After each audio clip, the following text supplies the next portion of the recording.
जीवन दाता एक है, समदर्शी भगवान। जैसी जिसकी पात्रता, वैसा जीवन दान। कैसे उधर वैसा जीवन आपकी हो रही दान। तमस रजस सतगुणवती, माता प्रकृति प्रधान। जैसी जननी भावना, वैसी ही संतान। वैसी ही संतान। चलो बच्चों, करो जी माँ। ओजीमा बच्चों, ओजीमा सर। ओजीमा सर। ओजीमा तो तुम्हारे हृदय से है। अभी बोलना नहीं है, समय बड़ा सीमित होता है और बस मेरा ओजीमा स्वीकार करना है सभी मित्रों ने। और हाथ शोल्डर्स के पास, श्वास भरो। तो ओजीमा साधकों को नमन, इस कारण से बच्चों कि माध्यम बन रहे हैं आप उस विज्ञान को सुरक्षित करने का। दरअसल जैसे मैंने पिछले सत्र में भी कहा कि कोई भी सत्र बहाना है उस सत्य के दर्शन हो पाए जिस सत्य की खोज में पूरी पृथ्वी लगी है। तो तुम बच्चों माध्यम बनने जा रहे हो आने वाली पीढ़ी को एक मार्गदर्शन देने के लिए, और ये जानना जरूरी है आपके लिए बच्चों, क्योंकि मैं तो आपको वहीं तक ले जाने की कोशिश करूंगा। एक किसी शहर की बात है ना, बात निकलेगी तो दूर तलक जाएगी। तो दूर तलक का मतलब है आध्यात्मिक जगत में। बच्चों यहाँ पर कोई भी चेतना उतरती,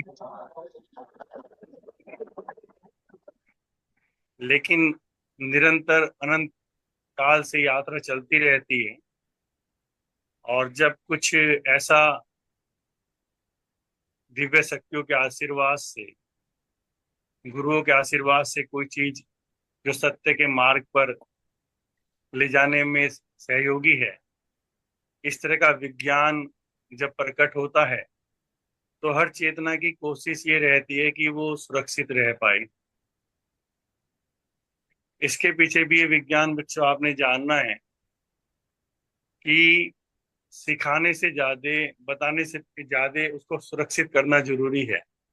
तो बताने में किसी भी शिष्य को ढूंढने में बहुत समय लग जाता है, लेकिन अगर वो विज्ञान सुरक्षित हो पाए तो आने वाले समय में काफी लोगों को मार्ग मिल सकता है। अन्यथा जो सांसारिक चीजें हैं, जिस तरह की शिक्षा संसार में है, ये विज्ञान विलुप्त होता जाता है। और विज्ञान के विलुप्त होने का अर्थ और कुछ नहीं है, पृथ्वी का नष्ट होना है। जिस दिन ये विज्ञान पूरी तरह से विलुप्त हो जाएगा आध्यात्मिक जगत का, ये पृथ्वी नहीं रहेगी। और ये पृथ्वी तब तक रहेगी जब तक यहाँ पे जो भी संत लोग आते हैं और वो उस विज्ञान को बराबर जिंदा रखते हैं किन्हीं ना किन्हीं माध्यम से। तो ओजीमा ने भी माध्यम चुना है इन छोटे छोटे बच्चों को जिनमें संभावना है इस विज्ञान को सुरक्षित रखा जा सकता है। तो बच्चे, बड़ी रहस्यमय बातें हैं जो आपसे की जाती है इन चीजों के माध्यम से। हम यहाँ आते हैं, हम का मतलब मेरे से नहीं है, सभी संतों से है, आप लोगों से भी है। इस ब्रह्मांड की नई चीजों को खोजते हैं, वही चीजें जो पहले से उपलब्ध है, ऋषियों ने संतों ने खोजी है, उस अवस्था में प्राप्त करते हैं। फिर किसी को देकर जाते हैं, फिर हम जाते हैं, फिर हम आते हैं, जिसको हम देकर गए थे फिर उससे वो ज्ञान लेते हैं।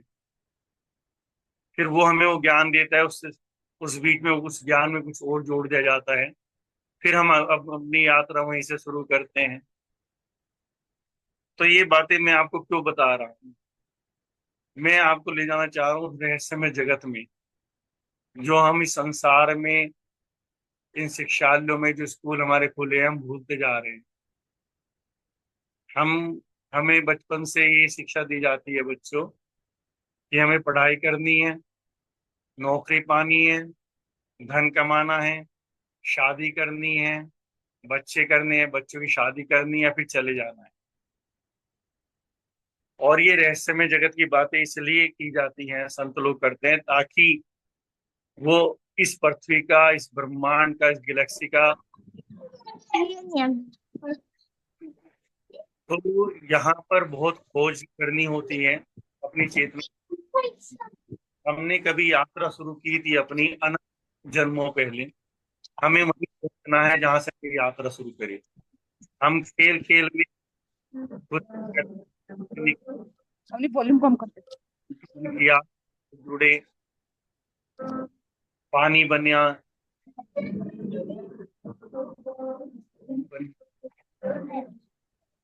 फिर पशु पक्षी बने, पेड़ पौधे बने, और उनसे,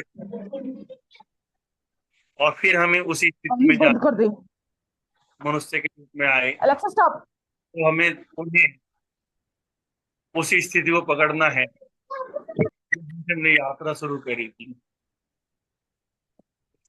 कोई मित्र बैठे हैं जिनकी घर से आवाजें आ रही हैं, मेरा निवेदन है कृपया, अगर खासकर ओजिमा की मीटिंग्स में को इतनी गंभीरता से ना लिया जाए, तो मीटिंग अटेंड ना करे तो हम उनका धन्यवाद करेंगे। यहाँ तो उन लोगों की जरूरत है जो सारे प्रश्नों को पूछकर, और प्रश्न हल नहीं हो पा रहे हैं और एक बड़ी खोज में है, तब कोई बातचीत हो पाए उनसे। तो बच्चों, मैंने बताया है कि ओजिमा क्यों आप पर काम कर रहा है, तो आप पर सुरक्षित कर रहा है उस विज्ञान को धीरे धीरे, ताकि हमें पुनः आना है और कोई तुम में से बच्चा होगा जिससे पुनः उस विज्ञान को फिर सीखना है, और ये रहस्यमय जगत की बातें आप तक पहुंचे, ताकि आपको यहाँ पर आने का, होने का अर्थ पता लगे।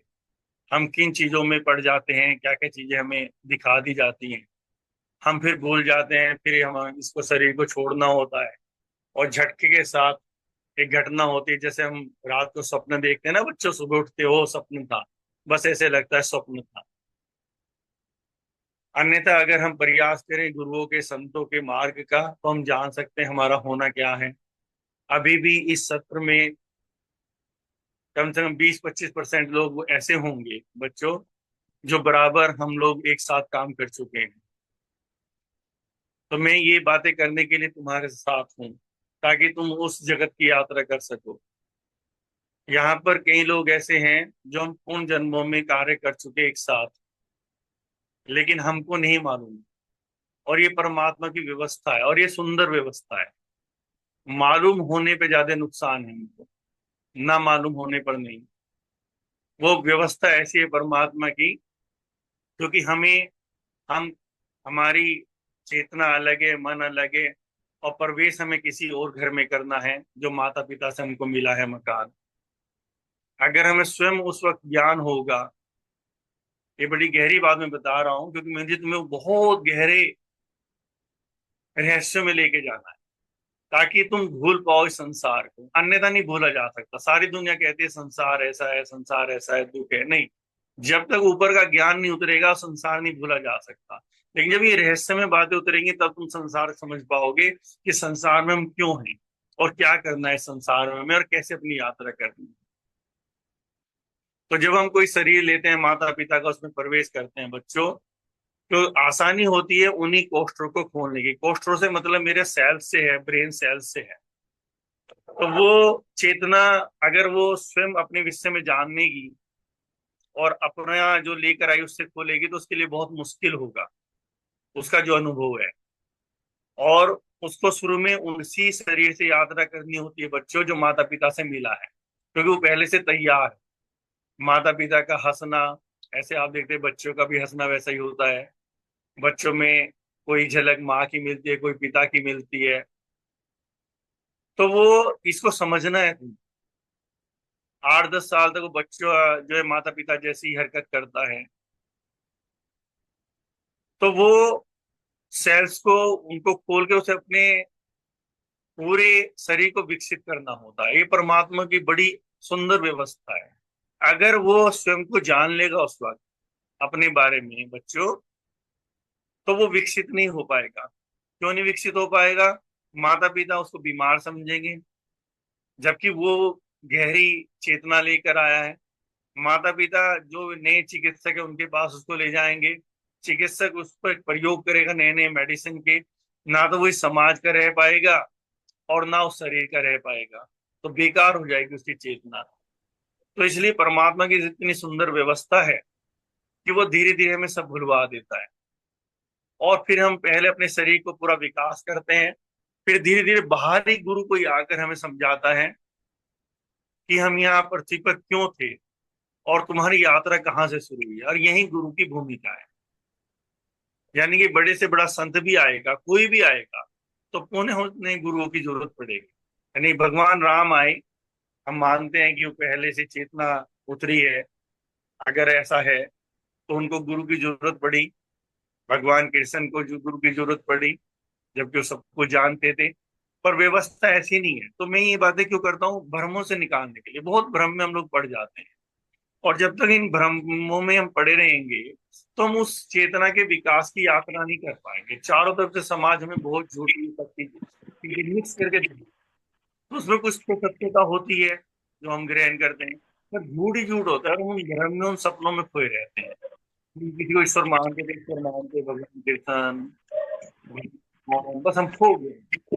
लेकिन हम उस व्यवस्था को नहीं देखते कि एक परम शक्ति की व्यवस्था पृथ्वी पर आने के बाद सबको उन्हीं व्यवस्था से शुरू करना होता है। एक गुरु आगे उनके बच जाता है कि देखो तुम्हारी यात्रा यहाँ से शुरू हुई और तुम्हें यहाँ से कर, और ये तुम्हें आगे ओजीमा एस्ट्रोलॉजी सिखा रहा है। एस्ट्रोलॉजी इसलिए नहीं सिखा रहा है तुम कोई ऐसी चीजें जो आजकल यूट्यूब पर है कि ये चीजें करो ये हो जाएगा, ये चीजें करो ये हो जाएगा, नहीं। जब तुम यहाँ से मृत्यु घटित होती है हमारी, कई बार हम मर चुके हैं, कई बार आ चुके हैं, तो जो हमारे अवचेतन में, जो पिछली बार मैंने बोला था, जो चीजें अवचेतन में चली जाती है, उन एनर्जीज को हम खींचते हैं बच्चों। जैसे रात में आप स्वप्न में होते हैं बच्चों, तो स्वप्न में जब तुम होते हो तो स्वप्न में तुम्हारे हाथ में कुछ नहीं होता। स्वप्न में अगर कोई तुम्हारे पीछे छुरा लेके भाग रहा है तो तुम भाग रहे हो बचने के लिए, बस इतना पता है। या तुम खाना खा रहे हो तो खाने की तरफ लपक रहे हो, लेकिन तुम्हारा कंट्रोल नहीं है ना। तो खाना दिखा, तुम खाने की तरफ जाओगे, वहां पर जाओगे ही खाने के पास, क्योंकि तुम्हें भूख लग रही है, तुम्हारा मन भूख मांग रहा है। तो मृत्यु के बाद सेम यही घटना होती है। जो अवचेतन में तुम इकट्ठा कर लेते हो वहीं भागते हो, वो क्षण भर में होता है। वो क्षण भर में घटनाएं होती हैं, हमारे लिए वो बरस रख जाते हैं। हमें लगता है वो 20 साल या 50 साल बाद व्यक्ति वो पृथ्वी पर आया, या 10 दिन बाद भी आ सकते हैं, 15, पर वो क्षण भर में जो स्वप्न में घटता है ना। आप कभी स्वप्न देखते हैं बच्चों कि वो स्वप्न होता है 1 मिनट का है, आपकी झपकी लगी और आपको लगा 1 घंटे से आप स्वप्न देख रहे हैं, ऐसे वहां पर होता है। और उस अवस्था में आप इतनी एनर्जीज खींचते हैं। वो जो एनर्जीज है उनको हमने ग्रह बोला है, प्लेनेट्स बोला। वो एनर्जीज भी वही है जो यहाँ रह के जा चुकी है, और वो अपने स्वभाव के अनुसार वो बड़ी एनर्जी के रूप में बदल गई है। जिन्हें हम शनि बोलते हैं, जिन्हें हम सूर्य देव बोलते हैं, जिनको मंगल ग्रह बोलते हैं, वो एनर्जीज है। तो हमने वो एनर्जीज खींची, वो एनर्जी खींच कर हमें एक सपने की तरह घटना होती है। जैसे सपने में कोई छुरा लेकर आगे भाग रहा है, आपको एक घर में घुस गए बस आप, क्योंकि आपको बचने का तरीका था उस घर में घुस गए। ऐसे हम गर्भ में, और जब घर में हम घुस गए, वो हम कहते हैं कि मेरा जीवन ऐसा, तो वो हमने ही खींचा। वो किसने खींचा? हमारे अवचेतन मन। तो पिछले सत्र में मैंने बताया था अवचेतन मन पे क्यों काम करना जरूरी है, क्यों हमें अपनी वृत्ति पे काम करना जरूरी है, हमें क्रोध पे काम करना जरूरी है, हमें नाराजगी पे काम करना जरूरी है, हमें ईर्ष्या पे काम करना जरूरी है। फिर हम दोबारा से खींच ली जाए, और वो एनर्जी हम जब खींच लेंगे फिर वो जीवन भर हमारे साथ रहेगी, जिन्हें हम प्लेनेट्स कहते हैं। फिर हम ये नहीं कह सकते बुरा है अच्छा। लेकिन ओजिमा तुम्हें ये भी बताएगा हर प्लेनेट्स में पॉजिटिव और निगेटिव दोनों संभावनाएं होती हैं। हम उनकी पॉजिटिव संभावनाओं को भी जी सकते हैं। वो प्लेनेट्स खींचे थे हमने अपनी पूर्ति के लिए, क्योंकि वो हमारे अवचेतन में पड़ा था, तो पूर्ति करके फिर यात्रा में आगे करनी है।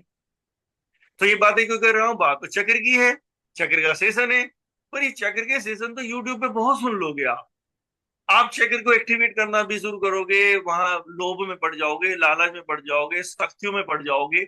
लेकिन कितनी भी शक्ति इकट्ठी करो, कितनी भी, अंततः तुम्हारे अंदर जो मन है, जो तुम्हारे अंतर चेतना है, वो अपनी अवस्था में तो तभी आएगी जब सबसे आप मुक्त हो जाओगे।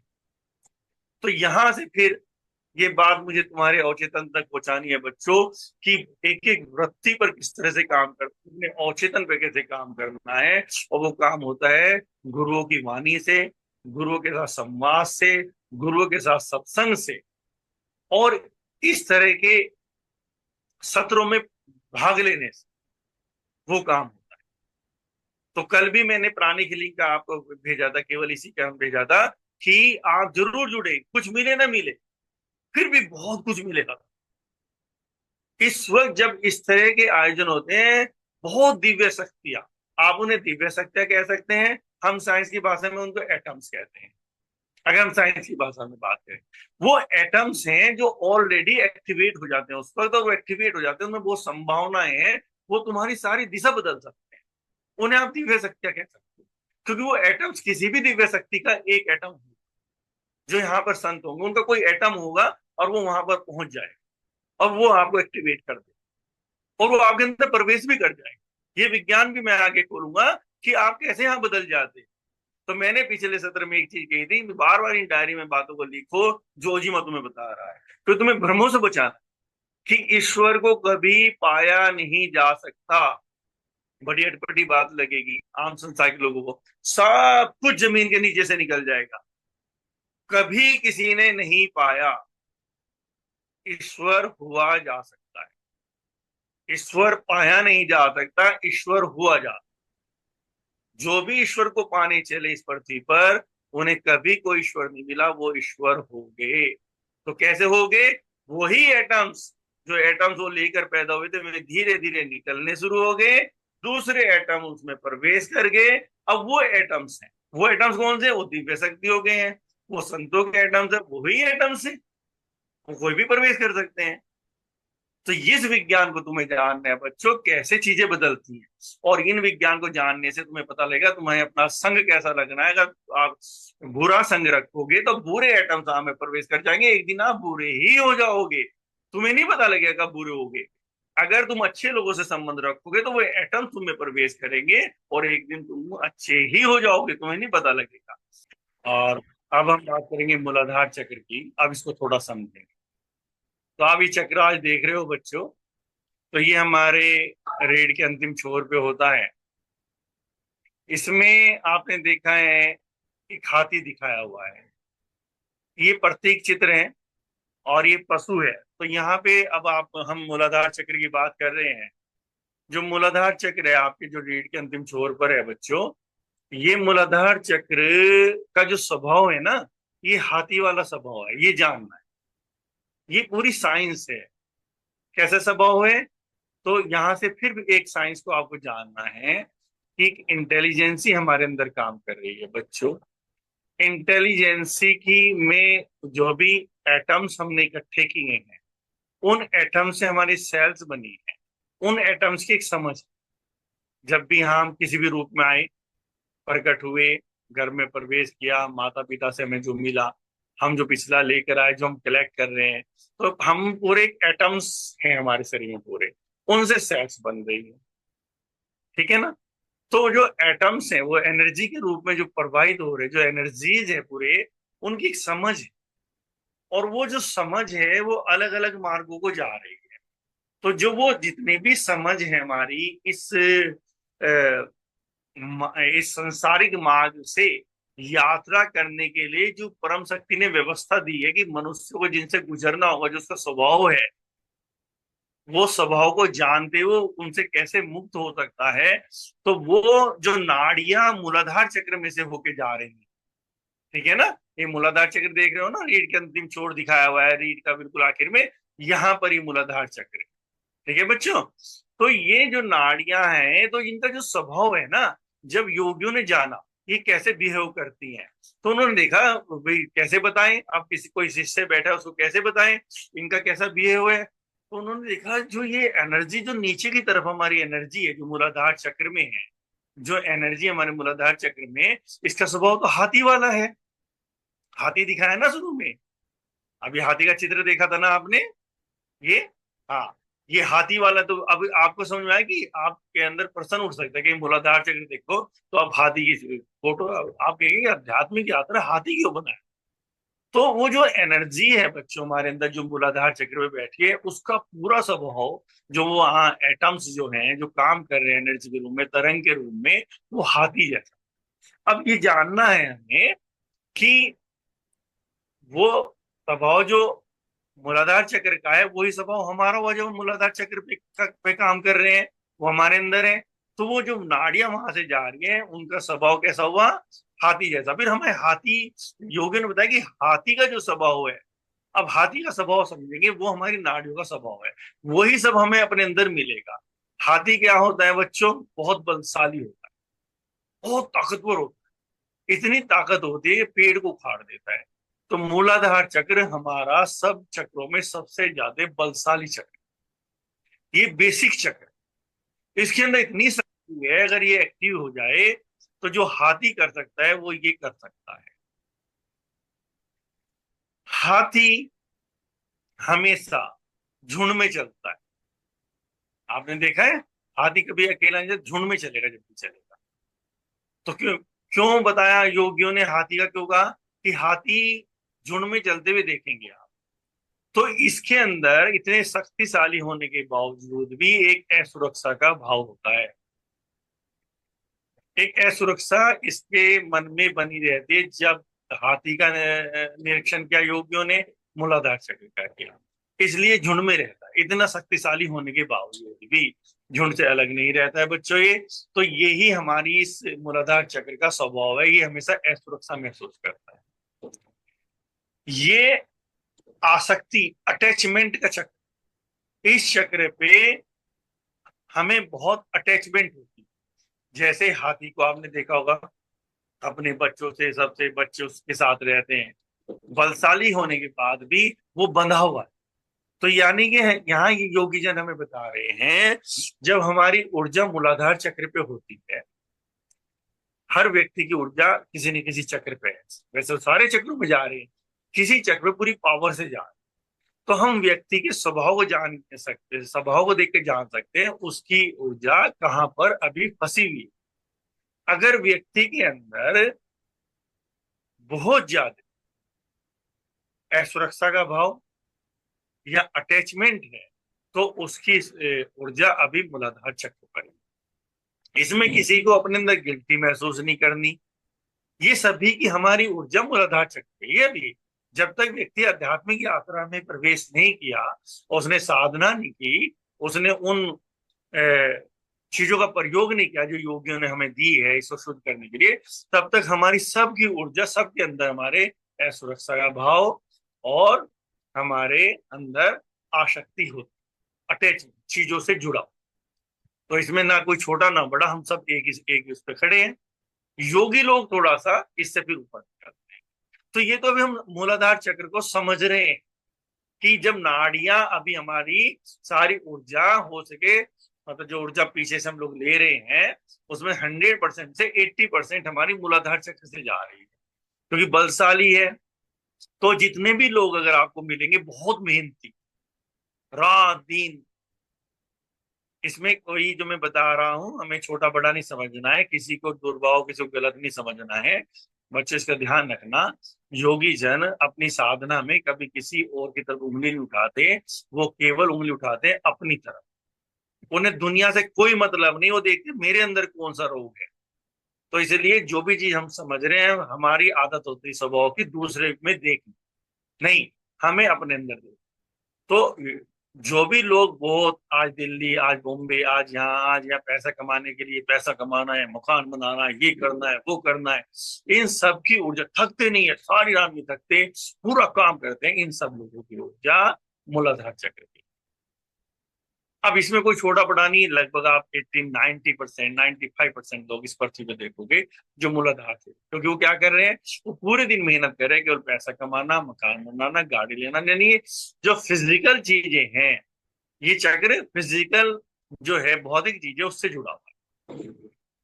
और जैसे जैसे ये चक्र बच्चों एक्टिवेट होगा, जब हम प्रयास करेंगे इसको और एक्टिवेट करने के, तो ये स्वभाव, ये चीजें हमारी बढ़ेंगी। तो इसलिए एक गुण भी इसके साथ आता है, जो लोग मूलाधार चक्र में प्रयोग करते हैं तो धन भी इजीली उनके पास आना, मकान बनना, ये सब चीजें नेचुरल हो जाते हैं, क्योंकि ये ऊर्जा खींचता है भौतिक शक्तियों से, क्योंकि ये चक्र जुड़ा हुआ है पृथ्वी तत्व से। हर चक्र अलग अलग तत्व से जुड़ा हुआ है। जो पृथ्वी है, जो आप पृथ्वी पिक्चर में देख रहे हो बच्चों, ये पृथ्वी ऐसे,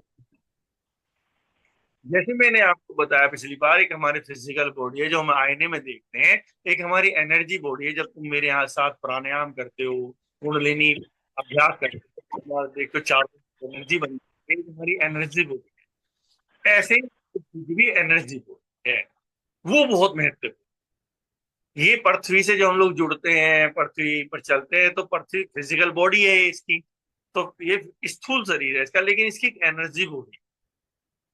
तो ये एनर्जी बॉडी को परम शक्ति ने कुछ शक्तियां दी हुई, क्योंकि यहाँ पर भी बहुत एटम्स काम कर रहे हैं। आपके लिए तो ये पृथ्वी है, जमीन है चलने के लिए, पर जब ये व्यवस्था रची गई ना, तो ये बहुत ही मतलब जो ईश्वरीय बड़ा सिस्टमेटिक तरीके से चल रहा है। तो पृथ्वी के चारों तरफ बहुत एटम्स काम कर रहे हैं, उन एटम्स की एक समझ, उन एटम्स की कुछ जिम्मेदारियां भी है, हर तत्व की जिम्मेदारी है, वो परम शक्ति ने भेजी हुई है। तो वही एटम्स इस पृथ्वी पर आएंगे ऊपर से, जो पृथ्वी में सहयोगी करेंगे। तो ये एटम्स जो हैं, ये एटम सहयोग करते हैं बच्चों हमारी भौतिक आवश्यकताओं की पूर्ति के लिए। ये एटम हमारे अंदर प्रवेश करते हैं, हमारी एनर्जी से दूसरे कराते हैं, और हमारी भौतिक आवश्यकता जाएगी, ये एटम से कनेक्शन बनाएगी। जब वो एटम से आपस में कनेक्शन बनाते हैं, उस वक्त जो भी हम विचार करते हैं, धन पास आना शुरू हो जाता है। उसको मकान का विचार करेंगे तो मकान बनना शुरू हो जाएगा। अब आप कहोगे मकान कैसे बनना शुरू हो जाएगा, चमत्कार हो जाएगा, तो फिर वही बातें हो गई जो मतलब समझ से बाहर है। नहीं, ऐसा नहीं। वो एटम्स वो लोग, हमने सोचा कि हमें मकान बनाना, और हम बराबर मूलाधार चक्र पे काम कर रहे हैं, तो वो एटम्स दूसरे व्यक्ति को कनेक्टेड करेंगे। वो लोग हमारे कॉपरेशन में मिलेंगे, क्योंकि हर वक्त हमारे कॉपरेशन में बहुत लोग हैं। तो कोई कहेगा नहीं, मैं आपको ये सहयोग करूंगा, मैं ईंटों की व्यवस्था कर सकता हूँ आपके लिए, मैं रेत की व्यवस्था कर सकता हूँ, आप धन की जगह में लोन करा दूंगा आपका। तो हम तो सोच रहे हैं मेरे प्रयास से हो, पर ऐसा नहीं होता। ये हमारी एनर्जी कर, और जो इसमें बाधाएं आती है वो भी हमारी एनर्जी करती है। तो ये विज्ञान हमें समझना है कि मूलाधार चक्र को एक्टिवेशन से हमारे साथ क्या क्या। तो जितनी भी भौतिक आवश्यकताओं की पूर्ति या फिजिकल बॉडी को स्वस्थ रखने की बात हो, तो हमें मूलाधार चक्र को एक्टिवेट करना पड़ेगा।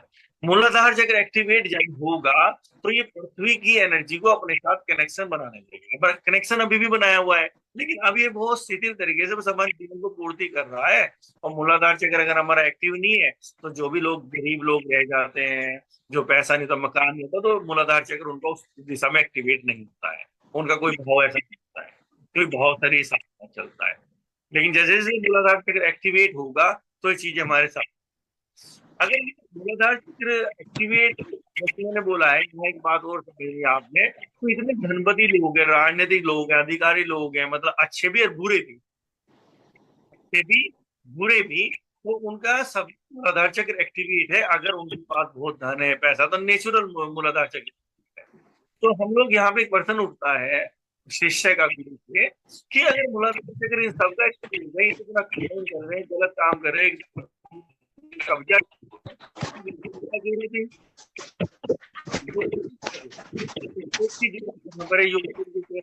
कि निश्चित मूलाधार चक्र खाली योग सिख मंत्रों से नहीं एक्टिवेट होता, अगर हमारे भाव शरीर से, हमारी मेहनत से, हमारे सोचने से भी एक्टिवेट होता है, और बाहर कनेक्शन बना के काम करता है। लेकिन ये साथ साथ हमें कई अवगुण और कई अनंत जन्मों के कुकर्मों को भोगने के लिए भी हमारा मार्ग बनाता है।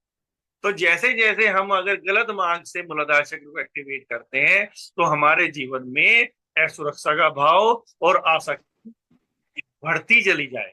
तो ये जीवन में तुम अपने पाओगे, जितने भी व्यक्ति कभी धनपति होता है, ये प्रैक्टिकल आप देखोगे, जितना ज्यादा वो अमीर होता जाता है उतना वो कंजूस होता जाता है। आप जीवन में देखोगे, मेरी बातों नहीं मानना है कि जब तुम अपने जीवन में भी देखोगे, या जो बड़े लोग यहाँ पर बैठे हैं मित्र लोग, कि जब वो 17-18 साल की उम्र में थे, 22 साल की उम्र में थे, उनके मित्र को पैसे की जरूरत थी, वो तुरंत निकाल के 500-1000 रुपए दे सकते थे। लेकिन जैसे जैसे वो करोड़पति बनते हैं, लखापति बनते हैं, वो 2000-5000 रुपए देते हुए भी उनको बहुत जोर पड़ता है, अगर उनका कोई निजी स्वार्थ उसमें नहीं। तो ये वही है कि मूलाधार चक्र एक्टिवेट हुआ, लेकिन उनके अंदर आसक्ति भी उतनी होगी। उनको किडनैपिंग का, बच्चों का डर लगना, परिवार में कोई दुर्घटना न घट जाए, ये रोग उन्हें बराबर रहेंगे ही। अटैचमेंट उनका बढ़ता जाएगा, असुरक्षा की भावना उनकी बढ़ती जाएगी, ये हर एक के साथ। तो यहाँ पर है योग सूत्रों की जरूरत बच्चों। योग सूत्र क्या करते हैं कि मूलाधार चक्र को तो एक्टिवेट करेंगे, लेकिन मूलाधार चक्र के साथ साथ जो निगेटिव एनर्जी बनेगी चारों तरफ, उसको काटते जाए। तो यानी कि योगी के पास वो सारी संभावनाएं होंगी जो एक धनपति के पास होती है या किसी और व्यक्ति के पास होती है जो मूलाधार चक्र को जिम्मेदारी दी है, पर उसके पास अटैचमेंट नहीं होगा, वो बंधेगा नहीं और मुक्त हो जाएगा, चीजों से मुक्त होता जाएगा, डे बाय डे अपनी साधनाओं से और मुक्त होता जाएगा और निर्भीक होता जाएगा। उसके अंदर का भय जीवन भर, मृत्यु तक का भय उसका खत्म होता जाएगा। तो ये है योग सूत्र, योगियों की देन जो हमें समझनी है। तो मूलाधार चक्र तो बहुत लोगों का एक्टिवेट होता है, लेकिन मूलाधार चक्र योगी जन जब एक्टिवेट करते हैं तो उसका एक पूरा तरीका है, पूरा एक सिस्टम है, उसके सीड मंत्र हैं, बीज मंत्र हैं। तो उनको करने का तरीका वो इसलिए करते हैं कि वो उसके साथ साथ जो हमारी निगेटिव एनर्जी निकलेगी उसे साथ साथ खत्म करते जाए। तो मूलाधार चक्र कैसे एक्टिवेट होता है, पहले तो उसको समझना है, इस साइंस को समझना। तो मूलाधार चक्र होता कहाँ है, आपने कहा रीढ़ पे होता है, रीढ़ के अंतिम छोर पर है, इतनी किताबों में हमने पढ़ा है रीढ़ के अंतिम छोर पर है। लेकिन इसका मूल जो स्थान होता है बच्चों, वो तो है पेरिनियम। हाँ, रीढ़ का मार्ग ये पकड़ता है। तो पेरिनियम एक जगह है जो हमारे टेस्टिकल और एनस के बीच में होती है, जो हमारे वजाइना और एनस के बीच। तो ये वो स्थान है, ये वो स्थान कौन सा है, मूलाधार चक्र को हम रीढ़ के अंतिम छोर पे कह सकते हैं, कहीं पर भी कह सकते हैं, लेकिन ये वो स्थान है बच्चों जहां पर वो शक्ति बैठी है जो मूलाधार चक्र को एक्टिवेट करेगी। जो भी काम करते हैं योगीजन इस शक्ति पे करते हैं। ये पेरिनियम पर एक पॉइंट है, यहाँ पर इस केंद्र पे बहुत छोटे से बिंदु पर, बहुत छोटे से बिंदु पर एक शक्ति बैठती है जिसे योगीजन बोलते हैं कुंडलिनी शक्ति। अब ये कुंडलिनी शक्ति जो रीढ़ दिखाया, रीढ़ की तरफ से भी आगे बढ़ सकती है, ये पेट की तरफ से भी आगे बढ़ सकती है, और शुरू में वो बढ़ती ही वहां से है, वो बढ़ती नहीं है, वो मार्ग बनाती है। तो यहां हमें देखना है बच्चों, ये कुंडलिनी शक्ति कैसी होती है। ये इस तरह से सोई रहती है जैसे सर्प सोया हुआ है, और ये भगवान शिव का स्थान क्यों कहा है, क्योंकि यहाँ शून्य होता है। तो योगीजन क्या करते हैं, योगीजन ने सर्प क्यों कहा है, सर्प से इस शक्ति की बहुत सिमिलरिटी है, ये आपको पता होना चाहिए। जो ये कुंडलिनी शक्ति है, इसका जो स्वभाव है ये सर्प जैसा। तो यहां हमें जानना है कि कुंडलिनी शक्ति को जगाने से पहले हम यूट्यूब देखते हैं, वो बहुत प्रयोग करते हैं, हमें पहले योगी जनों ने जो बताया इसका स्वभाव होता है। स्वभाव क्या होता है, बिल्कुल शांत होती है, ऐसे लेटी रहती है, इसे कोई मतलब नहीं है पूरा 60-70 साल का जीवन जी जाए। तो ये हमें समय समय पे ऊर्जा देती है, जब हमें जरूरत पड़ती है, जब हमें बच्चों को पैदा करना होता है तो ये एक झटके के साथ हमें ऊर्जा देती है, और अपने एनर्जी में से कुछ एनर्जी हमारे सेक्स सेंटर पे फेंकती है, और तब वो उसके फेंकने से एक नए बच्चे का जन्म हम कर पाते हैं। बस ये इस तरह से हमारा सहयोग करती है आम संसारिक, और वहीं से खत्म होती रहती है, और हम 60-70 साल की उम्र में मृत्यु की तरफ चले जाते हैं, लेकिन हम इसका कभी स्वभाव नहीं समझ पाते। तब ये उसी तरह उठती है जैसे कोई व्यक्ति सोए हुए सर्प को छेड़ देता है। तो सोए हुए सर्प को जब वो छेड़ता है तो एकदम फना उठा के उठता है, गुस्से में एकदम से झटके से अपना जहर फेंकता है। तो ये जो भी फेंकती है, जो आम संसारी व्यक्ति जब नए बच्चे को जन्म देते हैं तो वो एक जहर के रूप में फेंकी जाती है, इससे ज्यादा उसका महत्व नहीं है, वो एक झटके से उठी है। लेकिन उसका भी एक प्रोसीजर से योग में, योग में उसको भी योग कहा है, उसको तंत्र योग बोला है कि कैसे हम बच्चों को दिव्य आत्माओं का आह्वान कर सकते हैं, इस शक्ति को धीरे धीरे उठाने की पूरी एक आध्यात्मिक प्रक्रिया है। तो अभी तुम्हें ये बातें इस बचपन में अभी से समझनी है, कल को तुम्हें विवाह से गुजरना है, बच्चों को आमंत्रित करना है। अभी तो बच्चे पैदा कर रहे हैं, आज हम पूरे संसार को दोषी कर रहे हैं, समय बेकार आ गया है। तो मेरी तो बात उठेगी तो दूर तलक जाएगी, ये समझ लो। मैं कहाँ बात शुरू होता कहाँ ले जाता हूँ, क्योंकि मुझे तुम्हारी दृष्टि खोलनी है। हम दोष दे रहे पूरे समाज में क्राइम आ गया, कहाँ से आ गया क्राइम, कहाँ से आ गए बच्चे? ये बच्चे पैदा किए हमने। कैसे किए बच्चे पैदा किए? बच्चे नहीं हमने पैदा किए, हम किसी भी एक कृत्य में पढ़ने के लिए उत्तेजित हुए और बच्चा पैदा हो गया। ये शिक्षा भारत की कभी नहीं थी बच्चों, इस देश की नहीं थी योगियों की शिक्षा। ये ऋषियों का देश है। यहाँ आत्माओं को बुलाया जाता था, आमंत्रित किया जाता था उन आत्माओं को। आज देव आत्माएं पृथ्वी पे आ नहीं पा रही, कहाँ पा रही हैं? क्योंकि कैसे हम बच्चों को जन्म दे रहे हैं, बच्चों को जन्म नहीं दे रहे हैं, बच्चे के जन्म हो रहे हैं। तो हो रहे हैं तो वही आत्माएं जन्म ले रही हैं जो बेचैन आत्माएं, क्योंकि बेचैनी में बच्चों को जन्म दे रहे हैं। हम तरह तरह के गलत कृत्यों में पड़ के बच्चों को जन्म दे रहे थे। कौन सी आत्मा इस पृथ्वी पाएंगी? वही प्रेत आत्माएं जिनको कहा करता था, जब हम कहते थे कि समय प्रेत होते हैं, घर घर में प्रेत होते हैं। प्रेत गए कहाँ? कहाँ है वो प्रेत? वो प्रेत है शरीरों में। और जो देव आत्माएं हुआ करती थी, वो देव आत्माएं हैं कहाँ? उनको मौका ही नहीं मिल रहा है इस पृथ्वी पाने का। तो ये योग जानना है आप तुमको बड़े होने तक, शादी ब्याह होने से पहले। ये स्थिति तुम्हें ओजिमा में आके जाननी है कि तुम माध्यम बनोगे दिव्य आत्मा को उतारने के लिए, और वो दिव्य आत्मा उतरेगी तुम्हारे माध्यम से। तो यहाँ पे बात चलेगी तो दूर तलक जाएगी। कोई बोर होता है तो वो ओजिमा से दूर जाता है। तो बच्चों, ये है वो शक्ति जो सोई हुई है, इसको उठाने का एक तरीका होता है। उठते योग मंत्रों से सहलाते हुए, इसका स्वभाव है। अगर इसे झटके से उठाया तो ये डंक मारेगा, लेकिन इसको सहलाएंगे, धीरे धीरे सहलाएंगे, धीरे धीरे सहलाएंगे, तो ये बहुत प्रेम से उठता है और अपनी शक्ति। कभी आप मिलना किसी सर्प पकड़ने वाले को, सर्प पकड़ने का तरीका क्या है? वो सर्प को ऐसे नहीं पकड़ते एकदम से, सर्प के पे पहले पूंछ को सहलाते सहलाते सहलाते। सर्प समझ जाता है उसकी एनर्जी को, तो प्यार करने वाले लोग हैं, फिर सर्प उनके हाथों में आ जाता है और फिर उनका सहयोग करता है। वो जो भी उन्हें अपना उससे काम लेना है सबसे, वो खुशी खुशी करता है। यही इसलिए योगियों ने कुंडलिनी शक्ति का प्रतीक सर्प को, इसको सहलाओ, धीरे धीरे इस एनर्जी को महसूस करो, फील करो इसको, और धीरे धीरे से ऊपर लेके चलो। तो जब ये उठती है तो किस रूप में आती है उसको देखें, वो सीन आप देखेंगे जब सर पूरा ऐसे खड़ा होता है। चित्रों के माध्यम से, चित्र क्यों दिखा रहा हूं आपको? आपकी एक इमेज बन रही है कि हमें यात्रा कैसे करनी है। तो सर्प, ये जो लेटा हुआ है सर्प, जब आप सीड मंत्र करते हैं और तो ये पूरी शक्ति के साथ खड़ा हो जाता है ये सर्प। तो अभी शायद पिक्चर नहीं आ पा रही है। तो ये ध्वनि कौन सी है इसको उठाने के लिए? वो है सा। कौन सी ध्वनि है? सा। सा ध्वनि से ये एक्टिवेट होता है, और जब ये एक्टिवेट होता है वो ध्वनि होती है ऐसे। आगे मैं कराऊंगा अगले सेशन से, नहीं तो उससे अगले सेशन से मैं क्रिया कराऊंगा, तो उसमें होता है ऐसे।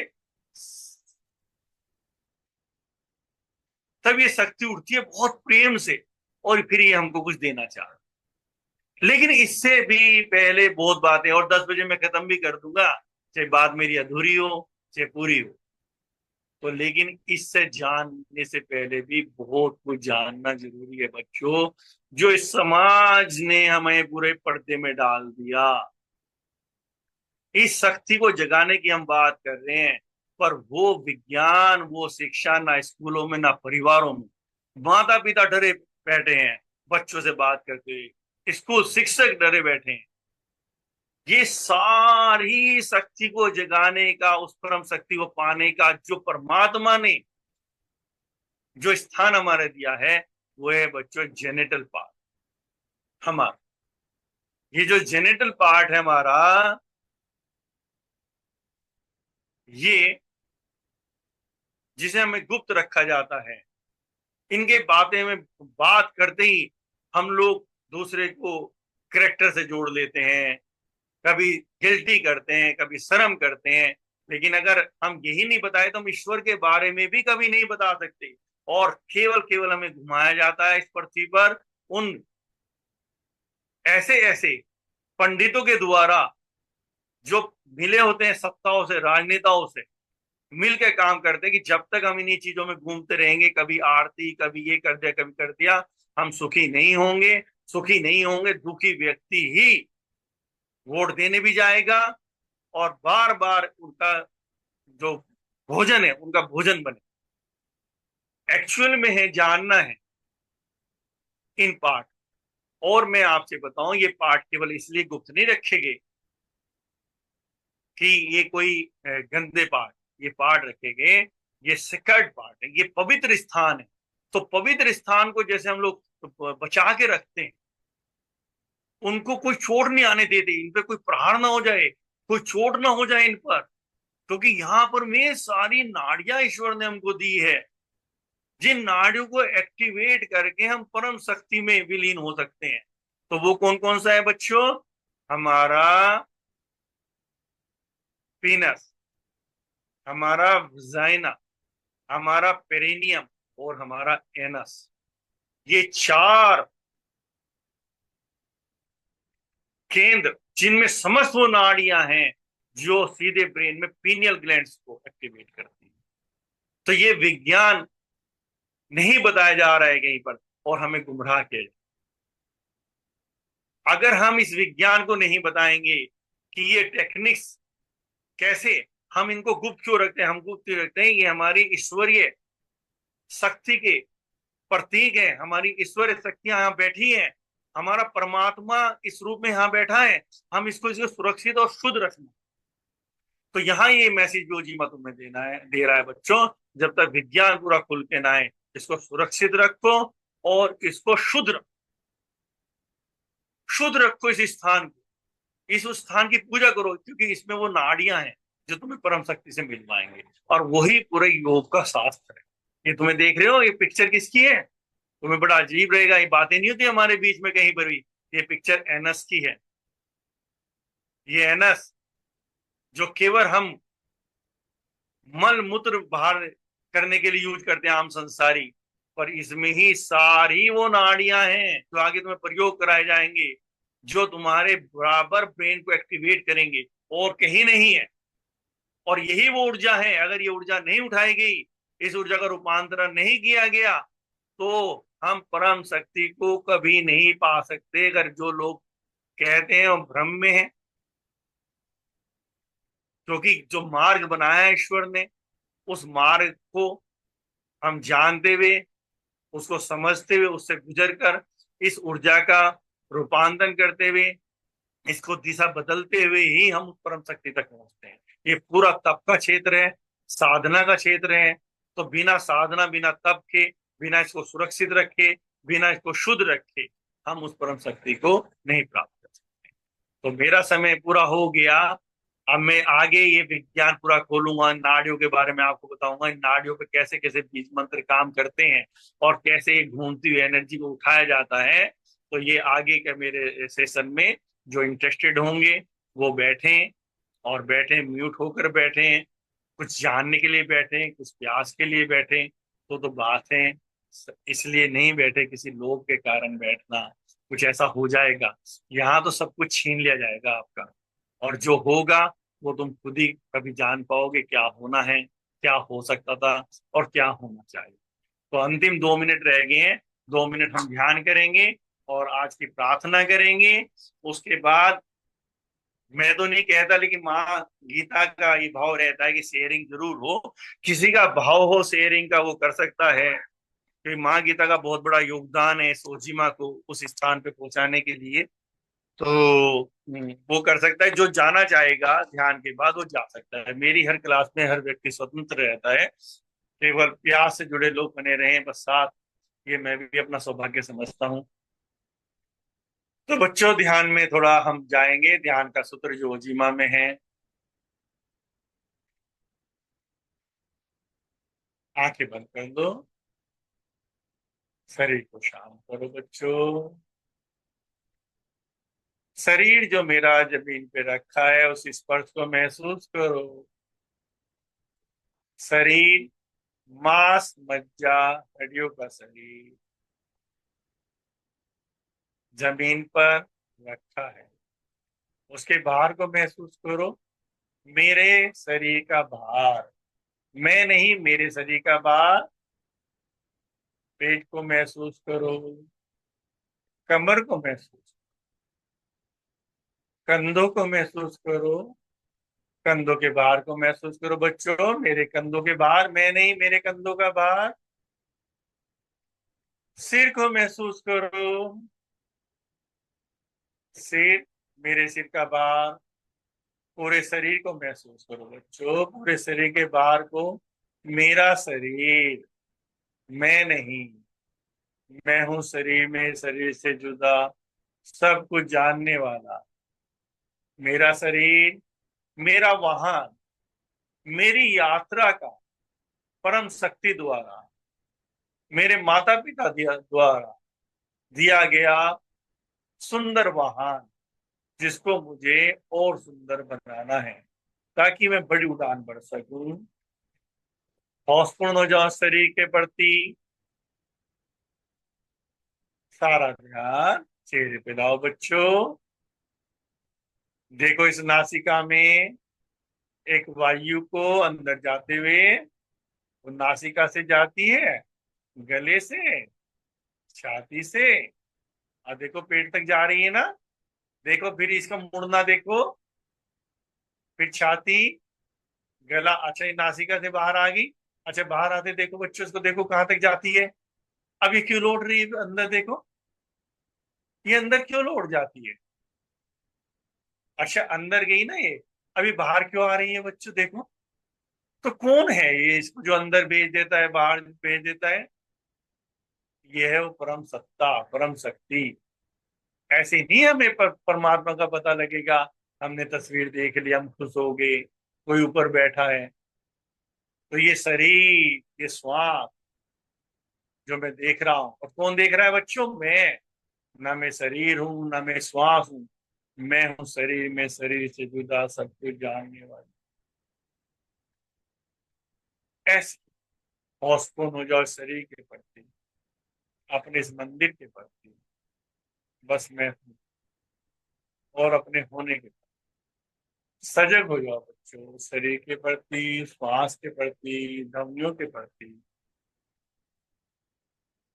विचारों में नहीं जाना, बस मैं हूं, जागा हूं, सब कुछ देख रहा हूं।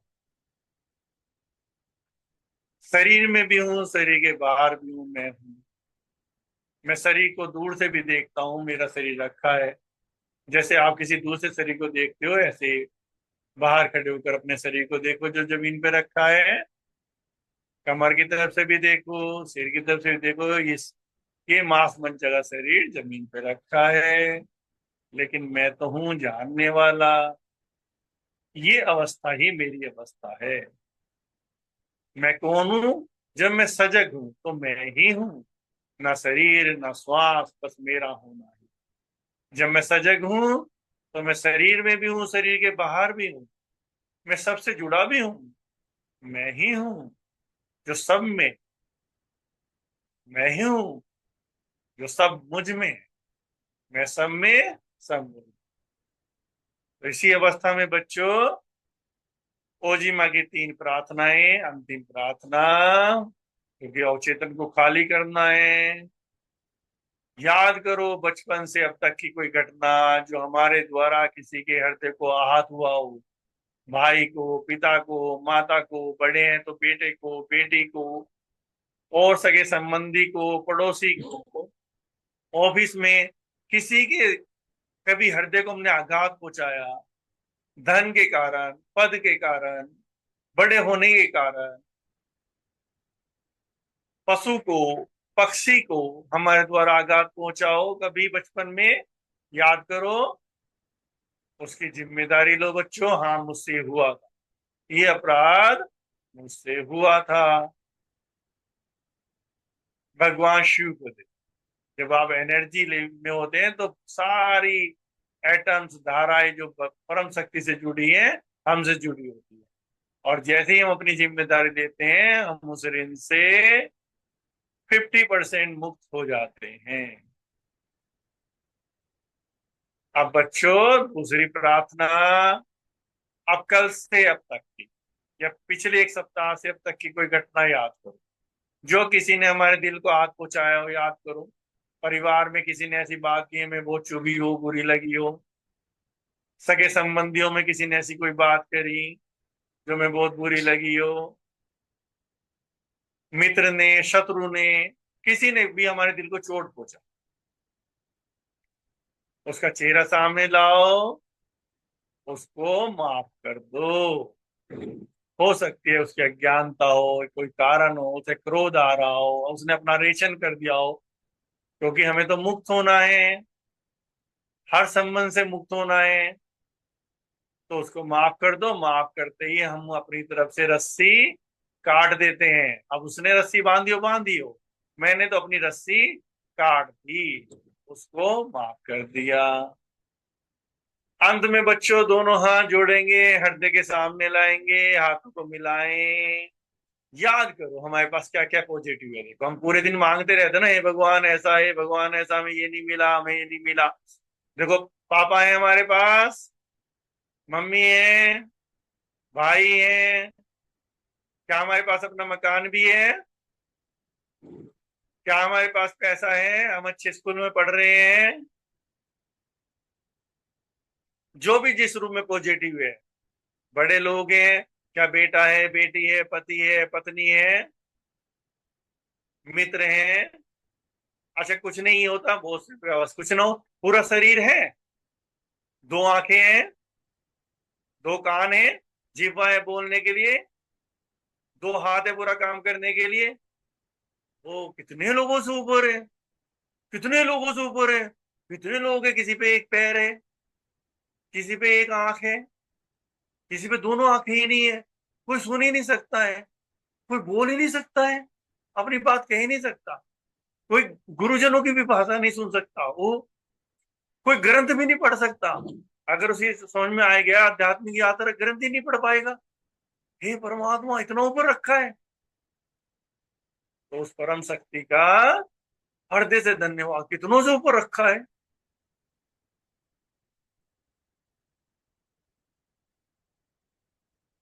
दोनों हाथ नीचे कर लें, धीरे से आंखें खोल सकते हैं बच्चों।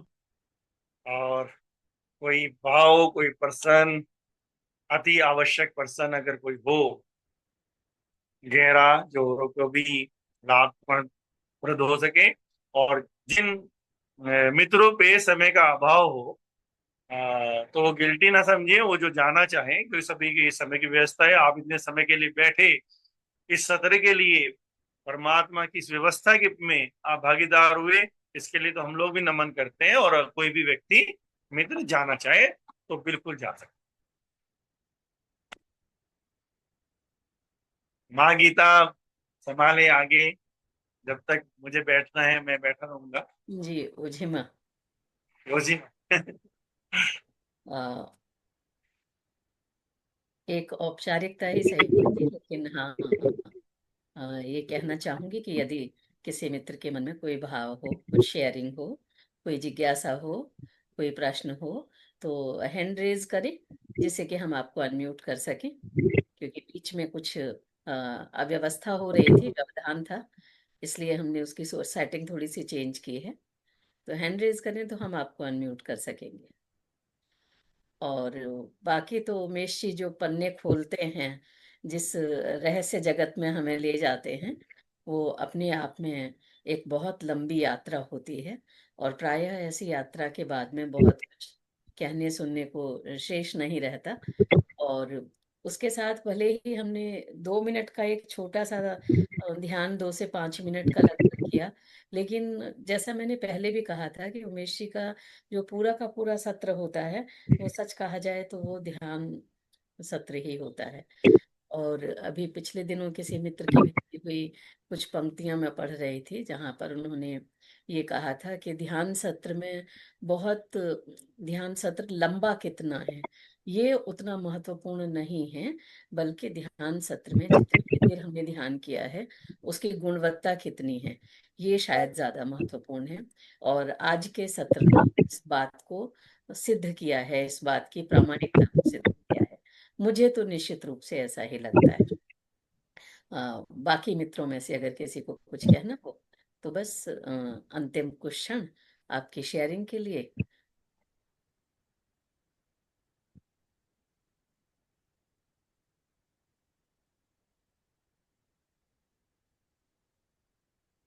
रणवीर ने हैंड रेज किया है। जी रणवीर। Azima sir, Azima ma'am.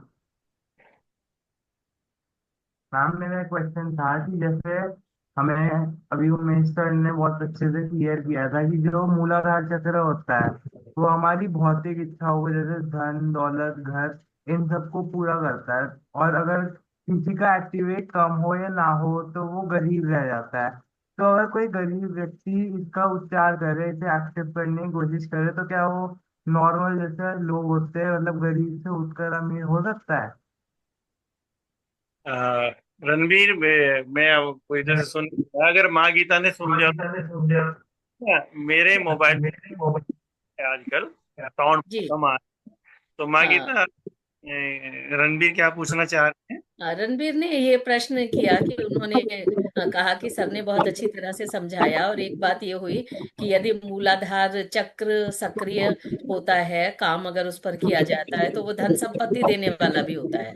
तो उनकी एक बड़ी सहज सी जिज्ञासा है कि यदि कोई व्यक्ति निर्धन है, उसके पास धन नहीं है, और अगर वो मूलाधार चक्र पर काम करता है तो क्या वो धन संपत्ति अर्जित कर सकता है? रणबीर, यही प्रश्न है ना आपका? Yes ma'am. जी। हाँ बेटा, निश्चित रूप से। दरअसल क्या है कि ये नाड़ियां जो एक्टिवेट होती हैं, ये बाहर जैसे मैंने बताया कि जो पृथ्वी की एनर्जी उससे कनेक्ट होती है, पृथ्वी की जिम्मेदारियां हैं। लेकिन इसमें एक है, भाव जोड़ना होता है। अगर वो उस भाव को जोड़ेगा कि मुझे धन के लिए मैं ये प्रयोग कर रहा हूँ, तो नेचुरली ऐसी व्यवस्थाएं बनती चली जाएंगी समाज में और मित्रों के द्वारा कि वो जो भी भाव करता है वो पूर्ति होती है। और यही पूरा मान लो इसमें हम आध्यात्मिक तल से इस बात को कह रहे हैं। अगर हम क्वांटम फिजिक्स में भी प्रवेश करेंगे, जो आजकल साइंटिस्ट प्रयोग कर रहे हैं, तो यहाँ पे सब कुछ एटम्स घटा रहे हैं। तो कोई भी बस भाव होना जरूरी है, क्योंकि यहाँ पे एक पर्सन ये भी उठता है बहुत सी बार शिष्यों के मन में कि बहुत गुरुजन हुए हैं, मान लो कबीर ही हुए हैं, उनके तो सारे चक्र आज होंगे, तो उनपे तो धन नहीं था। तो यहाँ पे ये कहा जाता है कि कबीर ने कभी इच्छा नहीं की होगी धन की, तो धन नहीं। इच्छा, अगर वो इच्छा करेगा या कोई भी जिनका मूलाधार चक्र एक्टिवेट हो गया है, वो जो भी भाव करेंगे भौतिक जगत में, वो चीजें प्रकट होनी शुरू हो जाएगी उनकी क्षमताओं के अंदर। भाव होना जरूरी है। इसलिए परम शक्ति ने हमको एक भाव शरीर दिया। शरीर जब होता है, जो वो उसके साथ रहती है शरीर के साथ, तो वो प्रकट होती है। इस ब्रह्मांड में बेटा कुछ भी प्रकट हो सकता है, कुछ भी अप्रकट। तो यहाँ कोई ऐसी चीज नहीं है जो कभी पहले प्रकट नहीं हुई और उसे प्रकट नहीं होता। बाद में हो कि लोगों के लिए, किसी के लिए भी ये अनभिज्ञ हो, तो कभी प्रकट नहीं हो सकती। अगर कोई भी एक ब्रेन, कोई भी मन अगर एक साध लेगा कि चीज प्रकट हो, जो साइंटिस्ट के लिए एक अजूबा हो, आम लोगों के लिए भी अजूबा हो, लेकिन वो चीज प्रकट हो जाए, जो के लिए एक मन और एक ब्रेन चाहिए। और है ब्रह्मांड में है, जब तक वो मन रहेगा बच्चों, तब तक वो इस ब्रह्मांड में रहेगी। अगर भी विदा हो गया, यानी कि ने हम करें कि आइंस्टीन ने हमको कुछ दिया है, उन्होंने है, तब तक रहेगा जब मन रहेगा। आइंस्टीन यानी उस मन को जो समझ रहे हैं, जिस दिन मन पूरा विदा हो जाएगा, वो साइंस भी इस ब्रह्मांड से पूरी आई होगी आपको कि भाव जगत का बहुत बड़ा हम राज का एक्टिवेट होना, एनर्जी का, हमारे एटम्स का कनेक्ट होना, उनके साथ भाव जगत के साथ होना, और चीजें का कुछ भी प्रकट हो जाए। कुछ भी प्रकट हो सकता है, कुछ भी, बस उसकी एकाग्रता, उसकी शक्ति, उसका तप, उसकी पावर, उसका भाव और उसका एक्टिविज्म और उसका ब्रह्मांड के एटम से मिलना, हमारे एटम से, बस इतना, यही खेल है। और यही माया जगत, यही माया जगत है। माया जगत वो कुछ भी नहीं है, क्योंकि ये सत्य नहीं है, और यहाँ है सब। हम लोग सब बैठे, कोई कुछ भी यहाँ सत्य नहीं है। तो सत्य तो वही है जहां पर बुद्ध व्यक्ति आकर किसी को छूकर भी ठीक नहीं करना चाहेंगे नहीं। वो परम सत्ता जो जो कर रही है, जहां से सब जन्मा है, वही हो जाना, वही हो जाना ही परम सत्य है। और इसके अलावा कुछ भी सत्य नहीं। जो जो भी हम देखते जाएंगे, जिसके भी हम पर्दे हटाते जाएंगे, रहस्य हटाते जाएंगे, वो सब असत्य हो जाना है, औरों के लिए वो सत्य है। तो ये बातें आध्यात्मिक जगत की बड़ी अटपटी है। जो आज हमारे लिए सत्य है, वो कल हमारे लिए असत्य होने वाला है, लेकिन लोगों के लिए वो सत्य। और जो आज हमें सत्य दिख रहा है, हम उस तरफ बढ़ रहे हैं, जिस दिन हम वो पर्दा हटा देंगे, वो असत्य हो जाएगा। तो नया सत्य हमारे लिए यात्रा के लिए बन जाएगा। और एक दिन जब हम सभी से मुक्त हो जाएंगे, बेटा रणवीर, हाँ रणवीर, बस यही है। और ये बातें इसलिए की जा रही हैं थोड़े ऊंचे तल की, ये आपके अंदर भेजी जा रही हैं। आप समझे ना समझे, पर ओजिमा बीज डाल रहा है। ये पानी जब कभी मिलेगा इनमें, ये फूल बन के उभरेंगे। Thank you sir. ओके बेटा। जी, भानु जी ने हैंड रेज किया है। भानु जी अनम्यूट करिए। नमस्ते मैम, सर को भी मेरा प्रणाम। एक्चुअली मैंने कोई क्वेश्चन पूछने के लिए रेजन नहीं किया है, सर को धन्यवाद देने के लिए किया है कि अभी तक जो हम चक्रा के बारे में जान रहे थे, निसंदेह आज उसमें मेरे ज्ञान का वृद्धि हुआ है। मतलब ज्यादा अच्छे तरीके से आज हमको और मतलब मूलाधार चक्र के बारे में समझने का मौका मिला है। इसके लिए हम सर को बहुत बहुत धन्यवाद देना चाहते हैं।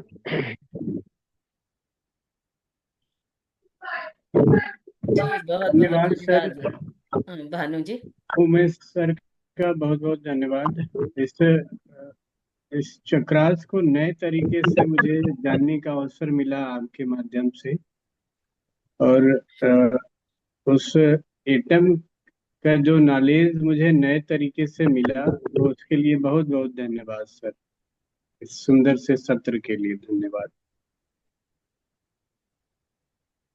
जी, बहुत बहुत धन्यवाद रजनीश जी। और चूंकि और किसी ने हैंड रेज अभी नहीं किया है, तो उमेश जी का आभार व्यक्त करते हुए बस हम यहाँ से पुनः एक बार फिर ध्यानमय रात्रि की ओर प्रस्थान करेंगे। क्योंकि ध्यान के बाद की जो रात्रि होती है, वो ध्यानमय रात्रि ही हो सकती है, जिसकी परिणति ध्यान प्रभात में ही होगी। सभी को बहुत बहुत प्रणाम, बहुत बहुत आभार। और अगले बृहस्पतिवार उमेश जी के साथ हम लोग फिर मिलेंगे, और कल अपने नियमित सत्र के साथ में यहाँ पर रहेंगे ही। कल का सत्र योग अभ्यास आधारित होगा, जहाँ पर योग, प्राणायाम, आसन, इन संदर्भों में बात की जाएगी। तो सभी का बहुत बहुत आभार।